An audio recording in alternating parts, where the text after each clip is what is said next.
First reading. A reading from the book of Exodus, chapter 3, verses 1 to 8 and 13 to 15. Moses was looking after the flock of his father in law, Jethro, the priest of Midian. He led it to the far side of the desert and came to Horeb, the mountain of God.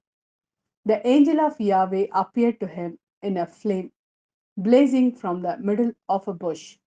Moses looked, there was the bush blazing, but the bush was not being burnt up. Moses said, I must go across and see this strange sight, and why the bush is not being burnt up. Moses said, I must go across and see this strange sight, and why the bush is not being burnt up. When Yahweh saw him going across to look, God called to him from the middle of the bush, Moses, Moses, he said. Here I am, he answered. Come no nearer, he said. Take off your sandals, for the place where you are standing is holy ground. I am the God of your ancestors, he said, the God of Abraham, the God of Isaac, and the God of Jacob. At this, Moses covered his face, for he was afraid to look at God. Yahweh then said, I have indeed seen the misery of my people in Egypt. I have heard them crying for help on account of their taskmasters. Yes, I am well aware of their sufferings, and I have come down to rescue them from the clutches of the Egyptians and bring them up out of that country to a country rich and broad, to a country flowing with milk and honey, to the home of the Canaanites, the Hittites, the Amorites, the Perizzites, the Hivites, and the Jebusites.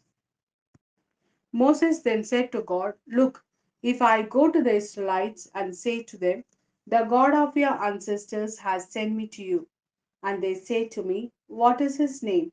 What am I to tell them? God said to Moses, I am he who is. And he said, This is what you are to say to the Israelites: I am has sent me to you.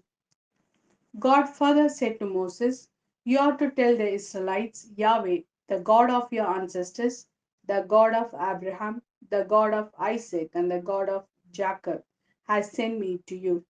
This is my name for all time, and thus I am to be invoked for all generations to come. This is the word of Lord. Thanks be to God. Second reading, a reading from the first letter of St. Paul to the Corinthians, chapter 10, verses 1 to 6 and 10 to 12. I want you to be quite certain, brothers, that our ancestors all had the cloud over them and all passed through the sea. In the cloud and in the sea, they were all baptized into Moses. All ate the same spiritual food, and all drank the same spiritual drink, since they drank from the spiritual rock which followed them, and that rock was Christ. In spite of this, God was not pleased with most of them, and their corpses were scattered over the desert. Now, these happenings were examples for our benefit, so that we should never set our hearts as they did on evil things. Never complain. Some of them complained, and they were killed by the destroyer. Now, all these things happened to them by way of example, and they were described in writing to be a lesson for us, to whom it has fallen to live in the last days of the ages. Everyone, no matter how firmly he thinks he is standing, must be careful he does not fail. This is the word of Lord. Thanks be to God.